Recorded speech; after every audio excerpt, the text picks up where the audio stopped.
Pernah nggak sih, kamu lagi di fase galau soal karir, bingung banget mau ngapain abis ini, terus tiba-tiba ada yang ngasih nasihat klise nih.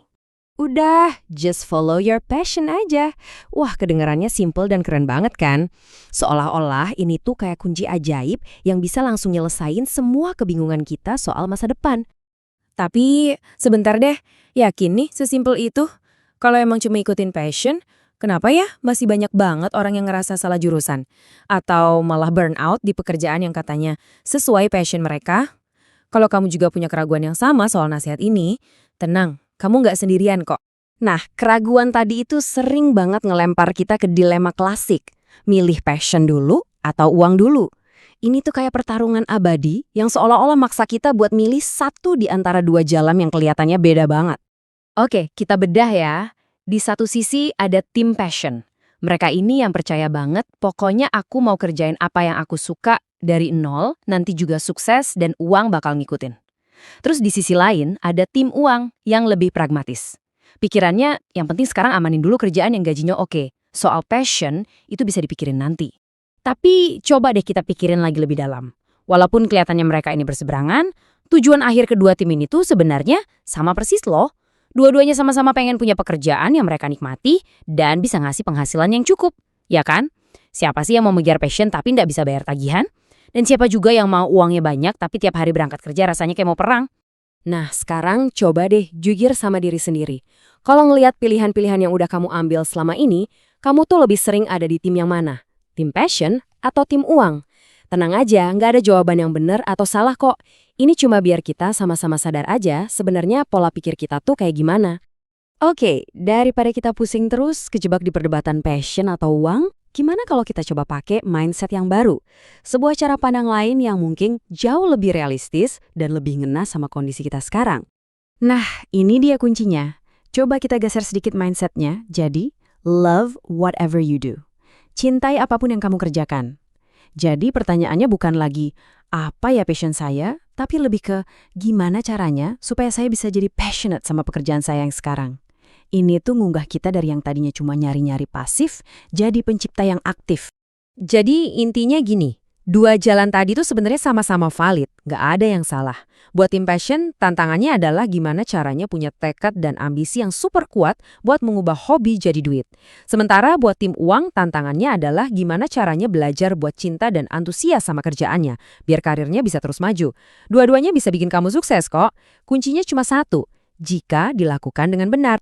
Jadi, poin utamanya adalah berhentilah stres nyari-nyari sesuatu yang namanya passion, seolah-olah itu harta karun. Coba deh anggap passion itu kayak tanaman. Dia itu bukan buat ditemukan, tapi buat ditumbuhkan. Kita pupuk terus dengan keahlian baru, kita siram dengan konsistensi, sampai akhirnya dia berbuah jadi kepuasan kerja. Terus pertanyaannya, gimana caranya kita tahu sebuah pekerjaan itu layak dicintai atau enggak? Nah, untungnya ada semacam checklist praktis nih yang udah dirangkum dari berbagai penelitian. Ini bisa banget jadi panduan buat kamu ngevaluasi karirmu sekarang. Oke, ini dia 6 kriteria pekerjaan impian itu. Pertama, pekerjaannya harus menarik. Kedua, kerjaannya harus sesuai sama kemampuan kita. Ketiga, kita ngerasa kerjaan ini punya tujuan dan ngasih dampak. Keempat, lingkungan kerjanya suportif. Kelima, minim hal-hal negatif atau drama. Dan yang terakhir, yang sering banget dilupain, kerjaan itu harus cocok dan seimbang sama kehidupan pribadi kita. Coba deh perhatiin, kata passion bahkan nggak ada loh di daftar ini secara langsung. Kriteria pertama tadi kan pekerjaan yang menarik. Nah, coba deh bayangin, pekerjaan itu kayak kita lagi main game. Kalau dari awal misinya gitu-gitu aja, levelnya gampang banget, nggak ada tantangannya, pasti kita cepet bosen kan? Terus berhenti main. Sama kayak kerjaan. Kita butuh tantangan yang pas, yang bikin kita ngerasa naik level setiap hari. Tadi kan ada poin minim hal negatif. Nah, apa sih contohnya? Ya, bisa jadi hal-hal kayak gaji yang rasanya nggak sepadan sama kerjaan kita. Atau perjalanan ke kantor yang tiap hari makan waktu 3 jam bolak-balik. Atau mungkin benefit dari kantor yang nggak nguntungin kita sama sekali. Kelihatannya sepele, tapi hal-hal kayak gini tuh ibarat parasit yang diem-diem nyedot semua energi dan semangat kerja kita. Oke, setelah kita tahu kriteria pekerjaan yang baik itu kayak gimana, sekarang kita coba lihat gambaran yang lebih besar. Di dunia kerja ini, secara umum ada 2 jalur utama yang bisa kamu tempuh buat sukses. Penting banget buat kita ngerti ini, biar bisa nentuin strategi karir ke depannya. Pertama, ada jalur spesialis. Mereka ini tuh ahlinya ahli di satu bidang yang spesifik banget. Bayangin aja kayak software engineer yang jago banget satu bahasa pemrograman, atau dokter spesialis bedah. Karir mereka tuh jalurnya ke dalam dan terus menanjak ke atas. Nah, yang kedua ada generalis. Kalau mereka ini pengetahuannya luas di banyak bidang, walau mungkin nggak sedalam spesialis. Kekuatan utama mereka itu di soft skill dan kemampuan ngelihat gambaran besar. Biasanya mereka ini yang cocok di posisi-posisi manajer. Nah, yang perlu banget diingat, nggak ada yang lebih bagus atau lebih jelek di antara keduanya. Spesialis butuh generalis buat ngelihat strategi pasar, sebaliknya, generalis juga butuh spesialis buat ngeeksekusi idenya.